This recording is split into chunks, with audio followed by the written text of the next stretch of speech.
Here we are again talking to a guy, an innovative guy who has thought of the world before himself. And he's really concerned about the people who are working in the corporate. जी हाँ, मैं उन लोगों की बात कर रहा हूँ जो जॉब करते हैं और घर से ऑफिस और ऑफिस से घर, घर से ऑफिस और ऑफिस से घर, और उसी में अपने आप को कंज्यूम कर लेते हैं। और ये एक रैट रेस है जिसमें वो अपना ख्याल नहीं रखते हैं, अपने फैमिली वालों के साथ वो क्वालिटी टाइम स्पेंड नहीं कर पाते हैं। जी हाँ, इसी सिलसिले में खालिद साहब ने एक किताब लिखी है। Thank you very much Khalid for being a part of city 360। आपका ये जर्नी कैसा रहा और आपने ये किताब कब लिखा और कैसे इंस्पायर हुए? Thank you sir for the inviting this session. ये बुक्स अगर मैं बात करूं कि लिखने का इंस्पिरेशन कहाँ से मिला, सबसे पहला थिंग्स तो जब हम कॉर्पोरेट्स की न्यूज़ मीडिया चैनल हम लोग खोलते हैं कि कॉर्पोरेट्स में क्या अभी खबरें चल रही हैं, क्या अपडेट है, तो सबसे पहले हमने देखा कि अच्छे अच्छे लोग पढ़ाई करके और बड़ी बड़ी कंपनी में जॉब ले ले रहे हैं।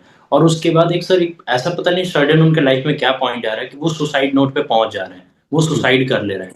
फिर जब हमने उसका डीप रिसर्च किया कि वो क्यों कर रहे हैं, तो पता चल रहा है बहुत सारे केसेस में कि उनको स्ट्रेस था, ओवरलोड वर्क था, और फ्रेशर थे सर, 2 से 3 महीना भी कंपनीज में ज्वाइन हुए हुआ है, और उसके बाद वो सुसाइड नोट पे पहुंच जाते हैं। तो फिर हमने इसका एक बैकग्राउंड रिसर्च किया कि ये क्यों ऐसा हो रहा है, ये चीजें क्यों फॉलो हो रही है, ठीक है। फिर हमें समझ में आया कि अच्छा, ये एक पूरा ट्रैप होता है जिसका नाम ही है the trap of corporate life, जिस पे हमने फिर बुक लिखा कि ये एक पूरा ट्रैप होता है और इस तरीके से एक स्ट्रक्चर होता है, और खास करके उन बच्चों के साथ या उन लोगों के साथ ये ज्यादातर हो जाता है जो फ्रेशर होते हैं। जो एक्सपीरियंस होते हैं उनको थोड़ा सा मैनेज करना आ जाता है, लेकिन बट जो फ्रेशर होते हैं उनको थोड़ी साथ ये प्रॉब्लम आने लगती है। तो ये इंस्पिरेशन रहा हमारा बुक्स को लिखने का कि ये रीजन क्यों हो रही है चीजें सराउंडिंग में। फिर उसको हमने थॉट को एक इकट्ठा किया, फिर उसको हमने बुक के अंदर एक्सप्लेन किया। लेकिन आपको क्या लगता है कि what is the prime reason? आपने जब ट्रैप की बात कही है, जाहिर सी बात है जितनी भी कंपनियां होती है उनका मेन जो पर्सपेक्टिव होता है वो होता है प्रॉफिट। जहां पे प्रॉफिट का सवाल होता है वो इमोशंस की कदर नहीं करते हैं, वो हेल्थ की कदर नहीं करते हैं। तो कुल मिलाकर के किसी भी ऑर्गेनाइजेशन को हम देखेंगे अगर खालिद, तो कोई भी ऑर्गेनाइजेशन बुरा नहीं होता है।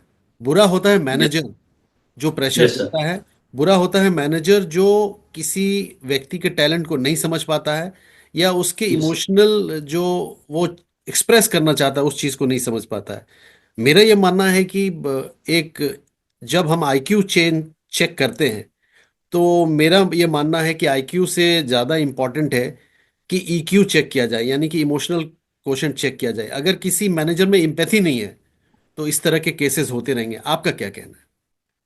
सर इस पे मेरा सबसे पहले यही कहना है कि क्योंकि हमने भी कॉर्पोरेट्स में काम किया, पर उसके बाद हमने जब चीज़ें ऑब्जर्व की, तो हमने हायरार्कीज लेवल चेक किया कि कैसे लोग होते हैं, मैनेजर्स क्या होते हैं, जो हेड होते हैं उनका थॉट क्या होता है। जब हमने इस थॉट को सोचा, और जो आपने बोला कि सर कंपनी जो है वो प्रॉफिट के लिए काम करती है, फिर ये चीज़ें वो एम्प्लॉय को केयर नहीं करता और ध्यान नहीं देता है। तो इसका एक सिंपल मैं एक एग्जांपल देता हूँ कि अगर हमें पता है सर कि एक आग यहाँ पे बिछी हुई है, और अगर हम उसको क्रॉस करते हैं नंगे पैर, तो हमें थोड़ा सा प्रॉब्लम आएगा।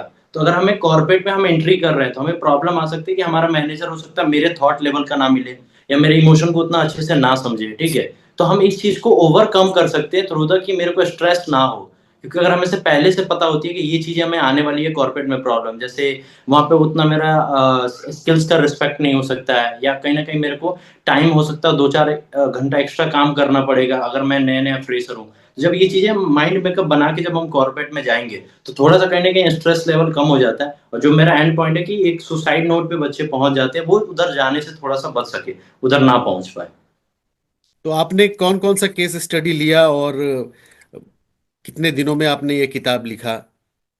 सर इस किताब को अगर ओवरऑल एक्सपीरियंस कहें तो मैं 3 साल का अपना एक्सपीरियंस इसमें एड ऑन किया हूँ, बट लिखने का प्रोसेस हमें 4 से 5 महीने इस पूरे बुक को कंप्लीट करने में लगा।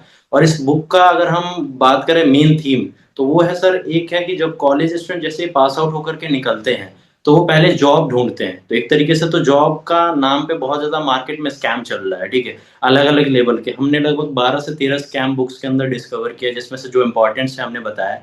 और खास करके जब बच्चे इंडिया में थक हार जाते हैं, वो सोचते हैं कि मैं गल्फ कंट्री में जाऊं जॉब करने के लिए, राइट, तो राइट। वहां पे भी जो एजेंट है वो स्कैम करते हैं, बट हमें नहीं लगता कि सर वो स्कैम हो रहा है। और मैंने वो दिल्ली के ग्राउंड पे मैंने वो जा करके स्कैम को देखा, वो आइडेंटिफाई किया। तो एक एक छोटी छोटी ऑफिस जो बनी हुई है यहाँ पे, जो ये काम कर रहे हैं, लगभग 20 लाख 30 लाख वो 15 दिन 20 दिन में कमा रहे हैं, और वो गवर्नमेंट के नजर में नहीं आ रहा है, और उनको लग रहा है कि ये स्कैम तो है ही नहीं। और एज ए इंडिविजुअल जब हम सोचते तो हम कहते हैं कि हम तो 1000 रुपया ही दे रहे हैं, तो ये कोई स्कैम नहीं है, ठीक है। बट उसको जब हम एक एंड बड़े लेवल पे कैलकुलेट करके हमने देखा कि ये कितने लोग को इसमें फंसाते हैं, कितने लोग को टारगेट करते हैं, तो वो एक तरीके से करोड़ों का वो बिजनेस कर रहे हैं उसके अंदर, ठीक है। तो जब बच्चा जॉब ढूंढता है तो उसको बहुत सारे लेवल पे फंसना पड़ता है, स्कैम होता है। और गरीब बच्चा है तो वो कहाँ से लाए 5,000 10,000 रुपया, और वो जॉब के नाम पे उनसे मांगते हैं। और बच्चा एक्साइटमेंट होता है, फ्रेशर निकला होता है, और उसको होता है कि ऑफर लेटर बस हमें साइन करना है, और तुरंत वो पैसा दे देता है, इस तरीके से समथिंग होता है। फिर जब वो इससे बच बचा के एक अच्छा नौकरी अपना ले लेता है, कॉर्पोरेट में चला जाता है, ठीक है, तो डे वन पे वो सर बहुत ज्यादा एक्साइटेड होता है कि हम्म। मैं गया, अब लाइफ तो सेट हो गया, अब तो मेरा सैलरी आने वाला है, एवरीथिंग इज फाइन। हम्म। अब मैं फ्रेंड को टाइम दूंगा, फैमिली को टाइम दूंगा, सब चीज ठीक होगा, 9 से जाऊंगा, 5 काम करके आऊंगा। फिर उसके बाद मैं फ्रीली हैप्पी हूँ पूरा का पूरा, ठीक राइट। है। तो उसके बाद वाली जो स्कैम होती है, क्योंकि शुरू में वो स्कैम नहीं पता चलता, आपका मैनेजर बहुत पोलाइटली आपसे बात करते हैं, आपकी एवरीथिंग इज फाइन, आपकी सब चीजें फाइन चल रही होती है। लेकिन एक सर्टेन 1 मंथ के बाद पॉइंट ऐसा आता है, 2 मंथ के बाद, कि आपसे बोला जाएगा कि खालिद ये काम है, थोड़ा सा करके दीजिए, क्लाइंट को देना है। और वो एग्जैक्ट आपको हो सकता है 4:30 या 5 बजे बोला जाए, तो आप 1 घंटा ऑफिस में लेट होकर काम करके आपने दे दिया, कोई it will be- कोई वो चीजें नहीं है, आपने दे दिया, विल बी डन। उसके बाद क्या होगा, धीरे धीरे आपकी जो एक्सपेक्टेशन है मैनेजर के थ्रू, वो धीरे धीरे बढ़ता चला जाता है, ठीक है। पर उसके बाद सर्टेन टाइम के बाद आप एक बार रियलाइज करते हो कि आप 4 या 5 महीने के बाद आप रात के 8 बजे भी ऑफिस का ही काम कर रहे हो। हम्म। और एज अ अगर बात करें हम फ्रेशर, तो जैसे मैं वो ना एक कमेंट तो नहीं करता हूँ, बट ये बोलता हूँ कि मैनेजर्स जो होते हैं विल बी ठीक ठाक पोजीशन होता है, 10 साल 12 साल का एक्सपीरियंस होता है, तो उनके फैमिलीज मेंबर होते हैं, उनको सब चीज करना होता है कि विल बी गए और नॉर्मली घर पे गए, उनको खाना बना बनाया सर मिल जाएगा, ठीक है, उनको फैमिली राइट। से थोड़ा सा हैप्पीनेस मिल जाएगा, टाइम एक्सपेंड करने के लिए। बट एक जो फ्रेशर बच्चा होता है, वो जब सर ऑफिस से आता है, और वो खास करके अगर नया नया नौकरी लिया, उसके पास उतना अच्छी सैलरी नहीं है, तो वो अपना खाना भी खुद बना रहा है सर, सब चीज एवरीथिंग सब चीज कर रहा है। तो जिस समय वो उसको अपने लाइफ पे ध्यान देना चाहिए, अपने हेल्थ पे ध्यान देना चाहिए, फैमिली से बात करना चाहिए, उस समय भी वो बैठ करके ऑफिस का काम कर रहा होता है। और वो करेक्ट। इस उम्मीद में कर रहा होता है कि मैनेजर मेरे से थोड़ा सा हैप्पी हो जाएंगे और थोड़ा हम्म। सा मेरा रेटिंग अच्छा कर देंगे, जिससे हम्म। मेरी परमानेंट हो सकता है जॉब हो जाए, या थोड़ा सा मेरे को सैलरी इंक्रीमेंट मिल जाए। और राइट। ऑब्वियसली बात है, इसी पर्पज से सबको ही करता है। जब वो ये काम कर रहे होते हैं, तो उसके बाद क्या लगेगा ना, कि उस व्यक्ति को थोड़ा थोड़ा स्ट्रेस आना शुरू हो जाता है, क्योंकि वो हम्म। अपना पर्सनल लाइफ वाला भी टाइम थोड़ा सा उधर देने लगता है। और राइट। एक स्ट्रेस की अगर हम बात करें, मेन रीजन क्या होता है कि एंड टाइम पे मान लीजिए हम ऑफिस का बैठ करके काम कर रहे हैं सर, हम्म। और उसी समय हम अपने फ्रेंड का स्टोरी देख रहे हैं कि फ्रेंड कहीं घूम रहा है, तो हमें हम्म। स्ट्रेस आता है कि यार हम तो ऑफिस में फंसे हुए, हमारा फ्रेंड घूम रहा है। तो एक हम्म। हमारा माइंड है जो नेगेटिव कोड होता है, वो थोड़ा सा एक्टिव होता है, करेक्ट। और हमें क्या करता है कि यार तुम तो फंस गए हो इसमें, तुम्हारा ये चीज सही नहीं है। तो हम्म। अब हम जब 2-3 महीने के बाद अब ऑफिस जाते हैं, तो अब धीरे धीरे हम एक ऑफिस में दोस्त बनाना शुरू करते हैं, अभी तक हम नहीं बनाते, हम डेडिकेटली काम कर रहे थे फ्रेशर के करेक्ट। समय में। करेक्ट। तो ऑफिस में जब हम दोस्त बनाना शुरू करते हैं, तो उस समय क्या होता है कि अब हम ऑफिस के अंदर नहीं बात कर सकते, तो हम ऑफिस से बाहर जाते हैं बात करने के लिए। एक होता है चाय ब्रेक ट्रैप, जो हमने अपने बुक के अंदर बता राइट। रखा है। और उस चाय ब्रेक ट्रैप पे जब हम जाते हैं बात करने के लिए, तो हमारे सीनियर्स को पता है कि मैनेजर्स को कैसे हैंडल करना है, क्या चीजें कैसे करना है, हमें नहीं पता होता है, ठीक है। तो वो हमें कुछ समय उसके बाद कुछ चीजें ऑफर करते हैं, जैसे हम इनडायरेक्टली बोलते हैं, जो सिगरेट वगैरह निकोटीन वगैरह हमें लेने के लिए वो लोग ऑफर करते हैं। बट हम कहते हैं नहीं, हमारी आदत नहीं है, हम नहीं ले सकते। बट एक कुछ समय के बाद हम धीरे धीरे उस ट्रैप में आ जाते हैं, और फिर हम भी वो चीजें कंज्यूम करना शुरू कर देते हैं। और हम इसलिए कंज्यूम करते हैं क्योंकि हमें अपने स्ट्रेस को रिलीफ करना होता है, मैनेजर से थोड़ा सा, जो मैनेजर ने कुछ काम दे दिया या कुछ बोल दिया डांट दिया, तो उससे थोड़ा सा माइंड को डाइवर्ट करने के लिए हम वो राइट। चीजें राइट। कंज्यूम करना शुरू कर देते हैं, ठीक है। जब हम वो सब चीजें कंज्यूम करना शुरू कर देते हैं, तो वी आर द फ्रेंड, अब हम फ्रेंड हो जाते हैं। तो जो सामने वाला कोलीग है ऑफिस वाला, वो अपने मैनेजर का धीरे धीरे बैक बाइटिंग करना शुरू कर देता है। बैक बाइटिंग का ओह मतलब माय यार, गॉड। हमारा मैनेजर अभी चेंजेस काम कराता है, उसको 10 बार एक्सेल फाइल में राइट। चेंजेस चाहिए होते हैं, एक बार राइट। में करके नहीं बताता, यार सैटरडे को बताओ मेरे को यहाँ जाना था, उन्होंने मेरे को काम दे दिया, इस तरीके से। हम्म। अब जो फ्रेशर होता है उसके साथ क्या होता है सर, वो बहुत ज्यादा कनेक्ट कर लेता है कि यार ये सीनियर होकर के मेरे को अपने मैनेजर के बारे में बता रहे हैं, ठीक है, यानी कितना मेरे से इनका ज्यादा कनेक्शन है। बट उसको पता नहीं कि ये एक ट्रैप में वो फंसता हुआ जा रहा है। अब वो कनेक्ट हो गया, अब उसका माइंड जब वो वापस ऑफिस में आके बैठता है, तो फिर वही एनकोड एक्टिव होगा। अब उसको करेक्ट। अपने मैनेजर का याद दिलाएगा कि यार आपका भी तो मैनेजर ऐसे ही करता है, 10 बार चेंजेस करवाएगा, आपको थोड़ा बहुत काम देता है। तो अब उसका भी माइंड ऐसे ही एन कोड में एक्टिव होना शुरू हो जाता है। अब वो जब नेक्स्ट टाइम फिर चाय पे मिलते हैं सर, ठीक राइट। है, तो फिर अब ये जो फ्रेशर था, अब ये भी अपने मैनेजर के बारे में बोलना शुरू कर देता है कि ऐसा ऐसा समथिंग मेरे वाले भी राइट। ऐसे ही कर रहे हैं, ठीक है। अब वो थोड़ा सा इनका दोस्ती ठीक ठाक चलता है, फिर ऑफिस का अगर कोई गलती से कॉन्फ्रेंस मीटिंग होता है, तो हम्म उसी में वो जो फ्रेशर बच्चा है वो क्या ऑब्जर्व करता है कि ये जो सामने वाले हमारा जो सीनियर था, जो अपने मैनेजर का बैक बैटिंग कर रहा था, वहां पे क्या करता है, sir I will B work on time, yes sir कर रहा है, ठीक है, हम्म मतलब सर हम आपका काम टाइम पे करके दे देंगे। हम्म तो अब उस बच्चे को रियलाइज होता है कि ये कुछ समय पहले या कुछ दिन पहले अपने मैनेजर कहीं पे बैक बैटिंग कर रहा था, और हम्म अभी यस सर कर रहा है। तो फिर उसको रियलाइज होता है, अच्छा डबल फेस भी होता है ऑफिस में, कुछ हम्म इस तरीके से डबल फेस वाले लोग भी होते हैं कि इसके पीछे कुछ और, इसके पीछे कुछ और। हम्म फिर जब इनसे वो थोड़ा सा निकलता है और भी आगे बढ़ता है, तो अगला स्टेप होता है कि वो एक तरीके से ऑफिस पॉलिटिक्स के सराउंडिंग आ गया हुआ है। क्योंकि ऑफिस पॉलिटिक्स में क्या होता है कि इसका पूरा माइंड जो है वो एनकोड में एक्टिव हो गया, अपने मैनेजर का इसका वो दिखना शुरू हो गया। मैनेजर भले कितना भी अच्छा हो, इसका वो पॉइंट दिखेगा मैनेजर को, कहीं चीजें डांट दिया या कोई चीजें चेंजेस करा दिया, भले मैनेजर उसका कितना भी अच्छा हो। तो हम्म अब ये एनकोड में जब एक्टिव हो जाता था, अब आएगा ऑफिस पॉलिटिक्स में। ऑफिस पॉलिटिक्स में क्या होता है कि इसको लोग इतना बोलते हैं कि यार अभी तुम स्किल्सफुल पर्सन हो, तुम बहुत आगे जा सकते हो, अभी नए नए ज्वाइन किए हो, तुम्हारा तुम गलत कंपनी में आ गए, हमारे ऊपर तो फैमिली की रिस्पॉन्सिबिलिटी है, तो हम कंपनी नहीं छोड़ सकते, तुम्हारे पास बहुत अपॉर्चुनिटी है, तुम मार्केट में जाओ, तुम्हारा बहुत सैलरी लग सकता है। अब जो फ्रेशर सर जो एक्साइटमेंट में जॉब ज्वाइन किया था, अभी तक आते आते उसका पूरा माइंड अब धीरे धीरे शिफ्ट हो रहा है रेजिग्नेशन की तरफ, कि अब हम कंपनी में क्या दे देंगे, रिजाइन दे देंगे, ठीक है। अब वो उस राइट। तरीके से पूरा वो हो गया कि अब हम एब्सोल्युटली रिजाइन दे राइट। देंगे। अब हाँ, अब वो इस पॉइंट पे आकर के क्या देता है, फाइनली रिजाइन देता है। और रिजाइन देने के बाद लास्ट डे ऑफिस में उसका क्या होता है, जो वही कोलिग जिसने सारी चीजें की कि हाँ तुम बेस्ट कंपनी में जा सकते हो, सब चीज, लास्ट दिन क्या बोलते हैं कि खालिद हम तुम्हारे साथ हैं, अभी तुम अपना रिज्यूम भेजो, हम अपने कोलिग को भेजते हैं। उसके बाद निकलने के बाद वो कलीग कहाँ और आप कहाँ, वो कोई कॉन्टेक्ट नहीं होता है, कोई चीजें नहीं। लास्ट डे तक भी आपको लगेगा कि वो व्यक्ति अपना ही था आपको, और सारी चीजें वही थी, ठीक है। तो जब हम इसमें चीजें बता रहे थे, तो उसी बुक्स के अंदर हमने वो जो कोटेशन होता है, एक तरीके से बहुत फेमस शायरी हमने लिखा था उसी बुक्स के अंदर कि बात कम कीजिए, जहनत को छुपाते रहिए, ये कुछ नया शहर है, दोस्त बनाते रहिए, दिल मिले या ना मिले, हाथ मिलाते रहिए। तो इस तरीके से ऑफिस में लोग मिलते हैं, हो सकता है हम किसी के बात से एग्री ना करें, डिसएग्री ना करें, ठीक है, बट एक कॉर्पोरेट में हमें प्रोफेशनलिज्म में रहना होता है, ठीक है। और इसी चीजों के बारे में हमने उसमें होता है, जब ये फ्रेशर को सब सब चीज पता होगा, जब उसके बाद एंट्री करेगा, तो फिर वो चिल रहेगा कि अच्छा मेरे साथ ऑफिस पॉलिटिक्स होने वाला है, मेरे को चाय ब्रेक पे भी जाना पड़ेगा, मेरे को थोड़ा बहुत स्ट्रेस भी होगा, ठीक है, थोड़ी बहुत यहाँ पे भी प्रॉब्लम्स आएंगी, ठीक है। मैनेजर हमारा रेटिंग थोड़ा सा डाउन करेगा, इसलिए डाउन करेगा क्योंकि वो चाहता है कि मिस्टेक हम थोड़ा सा बताएं, ताकि तुम एज अ फीडबैक लेके थोड़ा सा इंप्रूव करो। कई बार मैनेजर बहुत अच्छे मिलते हैं, आपको चीजें बताते हैं कि विल बी गाइडेड, थोड़ा सा यहाँ इंप्रूव करो, यहाँ इंप्रूव करो, ठीक है। तो इस तरीके से हमने उस बुक्स के अंदर थोड़ा सा स्टोरीज बता रखी है। बहुत अच्छा Khalid, you have really done a great job. But जो क्राइसिस होता है, जिस प्रेशर में लोग आते हैं, फ्रेशर हो या मिड लेवल के लोग हों, इसके लिए आपको क्या लगता है कि एक ऑर्गेनाइजेशन जिम्मेदार होता है या वो मैनेजर जिम्मेदार होता है? ज्यादातर सर कंपनियां लोग क्यों छोड़ते हैं? ज्यादातर लोग जो छोड़ते हैं, मैं तो ये कहता हूँ इसमें पूरा हायरार्कीज आ जाती है, एक मैनेजमेंट का पूरा पूरा का पूरा हम लोग कहते हैं कि पूरी मैनेजमेंट्स को इसमें इन्वॉल्व होना चाहिए। और मेरा सिंपल पर्सनल लाइफ का भी यही रूल होता है, और मैं किसी भी ऑर्गेनाइजेशन को भी बोलता हूँ ये रूल करना चाहिए कि अगर आप किसी कंपनीज के ओनर हैं, तो आप अपने एम्प्लॉय से ज्यादा देर काम कीजिएगा, तो ही आप ओनर रहेंगे। आप सोचेंगे कि हम काम करें और ज्यादा देर ये काम करें, ठीक है, तो वो कहीं ना कहीं कंपनी फिर वो एक नेगेटिव एनवायरमेंट में चली जाती है। अब जो ऑनर्स होते हैं या जो मैनेजमेंट्स होते हैं, मैनेजमेंट्स में मैनेजर भी आ जाते हैं, हेड भी आ जाते हैं, अब इनको अपने एम्प्लॉय से ज्यादा काम करना चाहिए, एक एनर्जेटिक एनवायरनमेंट रखना चाहिए, ठीक है, तब जाकर के एक चीजें होती है सस्टेनेबिलिटी। और फ्रेशर सर आपके यहाँ आया है कुछ चीजें सीखने के लिए, तो आप फ्रेशर को पहली बात तो थोड़ा सा सैलरी कम देते हो, तो फिर उसको सिखा दो ताकि उस बहाने आपके पास वो रुक जाए। तो एक तो हमारी सैलरी फ्रेशर्स की कम होती है, ठीक है, फिर उसके बाद उसके ऊपर प्रेशर इतना देते हैं कि एक्सपीरियंस वाला बैठा रहता है, वो चाय पी रहा है वो।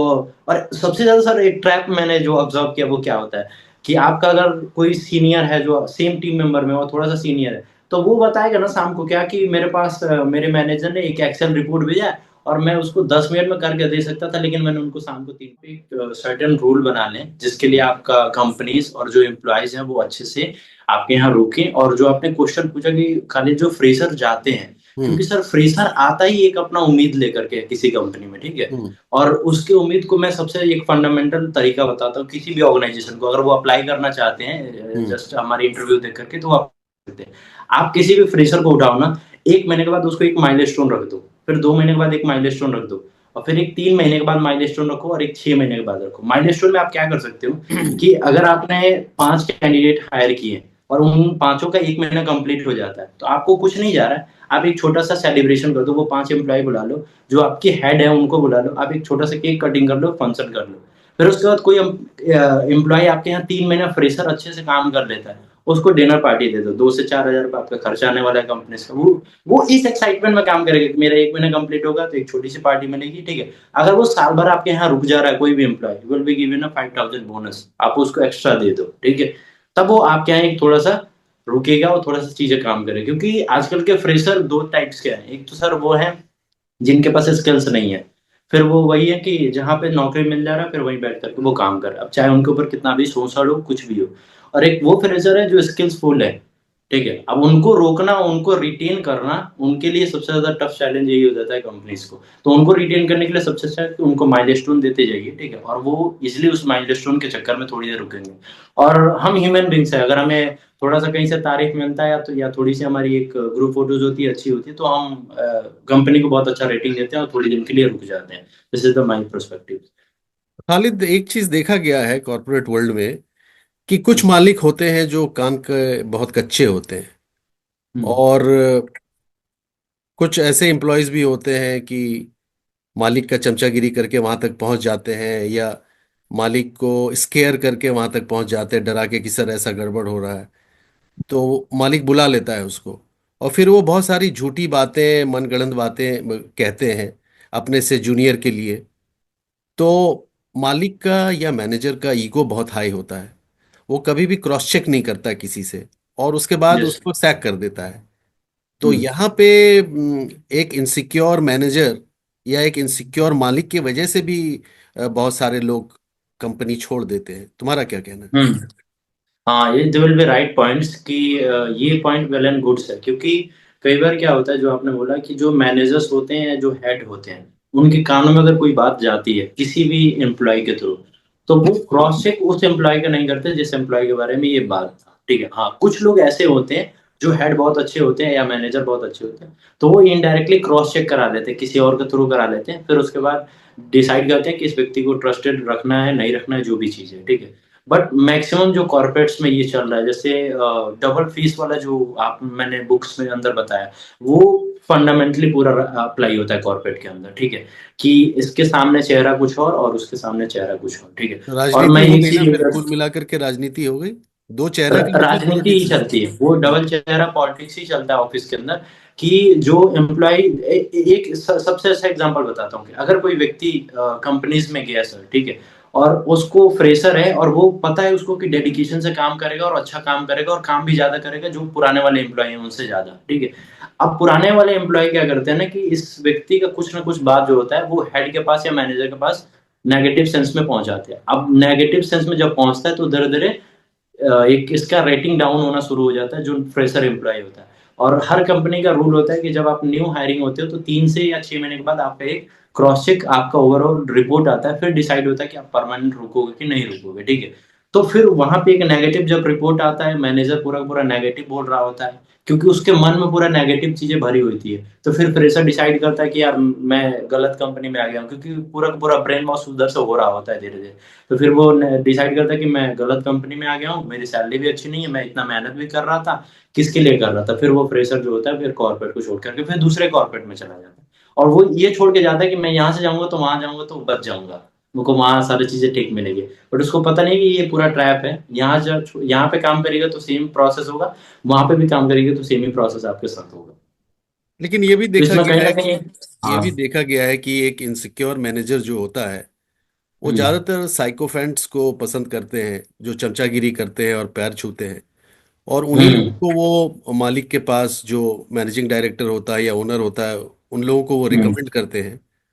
और जो अच्छा काम करते हैं उनको वो रिकमेंड नहीं करते हैं, हम्म। क्योंकि वो पैर नहीं छूते हैं, क्योंकि वो काम में बिजी हैं। वो चमचागिरी नहीं करते हैं क्योंकि वो काम में बिजी हैं।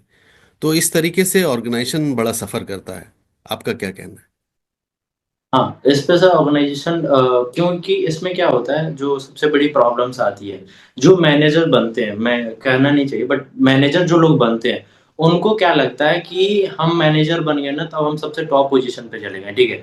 अब हमें लोग रिस्पेक्ट दे, ठीक है, और हमें लोग इज्जत करें और हमेशा सर सर बोले, ठीक है, और हमें ना सुनने की आदत नहीं चाहिए, ठीक है, और हमें कोई पॉइंट डाउन ना करे कि आप यहाँ पे गलत हो। जो लोग बन जाते हैं उनका एटीट्यूड ऐसे, क्योंकि कॉर्पोरेट में ऐसे कल्चर्स उन्होंने सेट कर दिया। अब जो लोग ऐसा करते हैं क्योंकि उनको पता है कि अपने मैनेजर को खुश करना है, तो यस सर करना है, पैर छूना है, और उनको ना बोलना ही नहीं है, हाँ कहना है। तो अब वो एक तरीके से चमचागिरी हो रहा है, तो फिर उसके बाद आपकी प्रमोशन भी हो जाएगी, आपकी सैलरी इंक्रीमेंट भी हो जाएंगी। और जो लोग नहीं करते हैं फिर वो इसी चीज से सफर कर रहे होते हैं कि फिर मैनेजर ना उन्हें प्रमोट कर रहा था, इवन कि उनका रेटिंग तक डाउन कर देता है। अगर 5/5 में उनको 4 रेटिंग देना था तो उसको 3 दे देगा, 2 देगा, कभी तो माइनस पे भी दे देते हैं, ठीक है। तो एचआर का सिंपल होता है कि आपके मैनेजर ने जिस बेस पे रेटिंग दिया उस बेस पे आपकी सैलरी इंक्रीमेंट करेंगे या नहीं करेंगे, ठीक है। तो इस तरीके से सफर करता है। ये एक चेंजेस आना जरूरी है, जो मैनेजर्स जो भी लोग बनते हैं उनका माइंडसेट ऐसा थोड़ा सा चेंज आना जरूरी होना चाहिए। क्योंकि मैं मैनेजर हूँ तो मैं तो काम करूंगा ही करूंगा, मेरे एम्प्लॉय भी काम करेंगे, लेकिन उनका भी एक डिसीजन मेरे पास आना चाहिए, हाँ या ना वाला दोनों।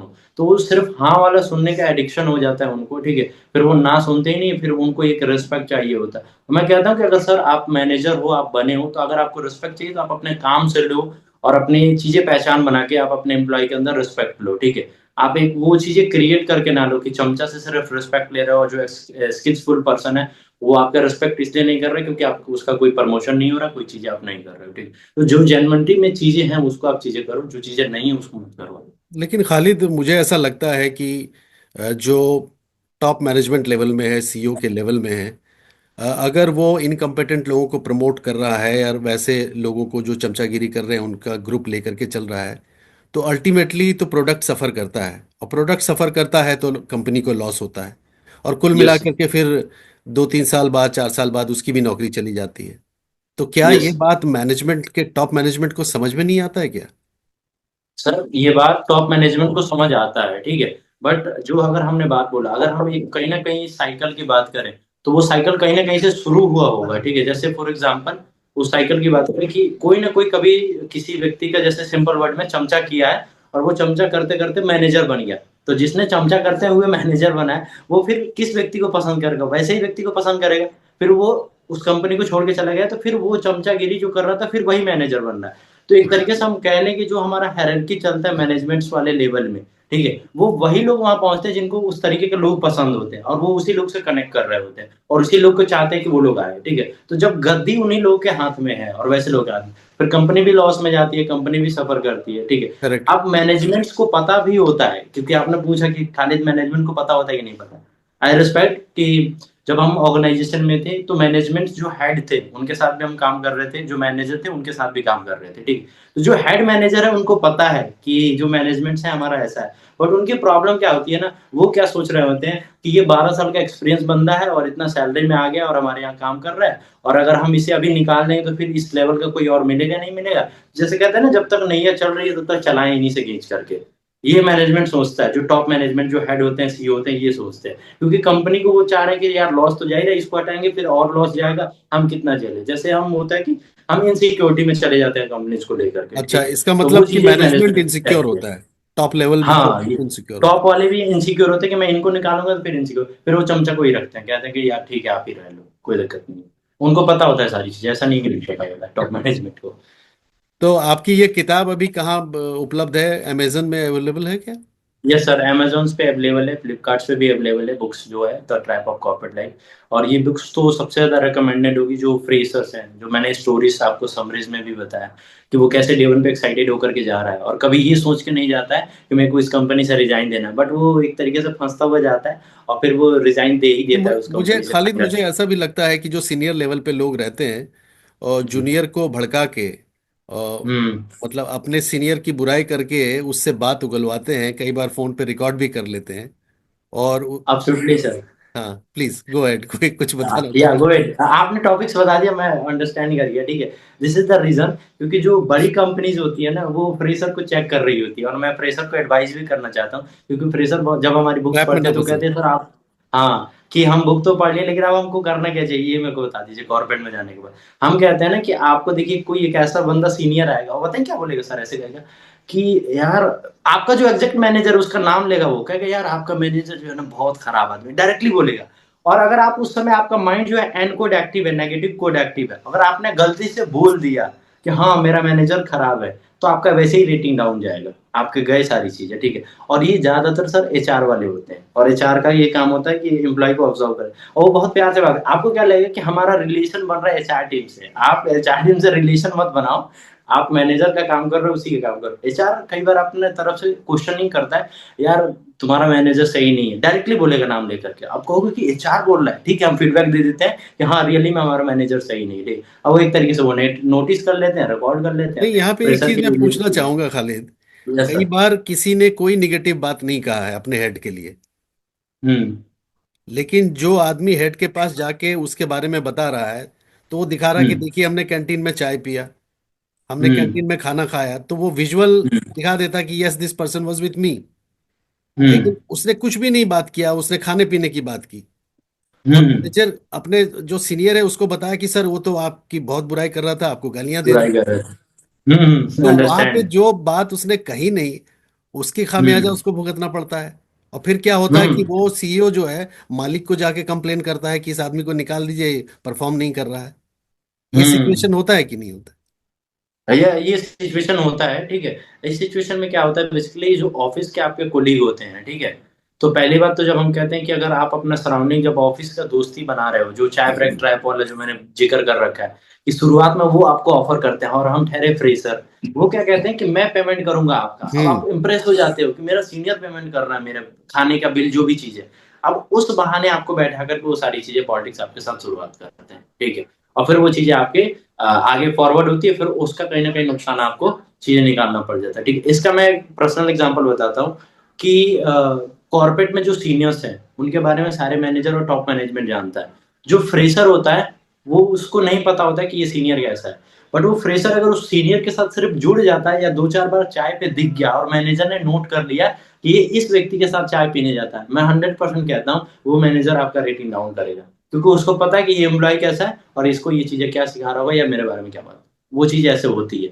आप सिर्फ चाय पीने जा रहे हो, जो आपने बोला कि सिर्फ आप खाने खाने जा रहे हो, राइट, राइट। जरूरी नहीं कि वो कोई एम्प्लॉय आके दिखाएगा। आप गलती से कोई मैनेजर ही आपको देख लिया कि आप उसके साथ बैठ करके खाना खा रहे थे, वो समझ जाएगा कि मेरे बारे में कुछ ना कुछ ये उसको बताया होगा, भड़काया होगा, जबकि आपने कुछ नहीं बोला, उसने भी राइट। बेचारे ने कुछ नहीं बोला, ठीक है। तो this is the situation create, ये होता है सर, ये पर्सनली भी हुआ है।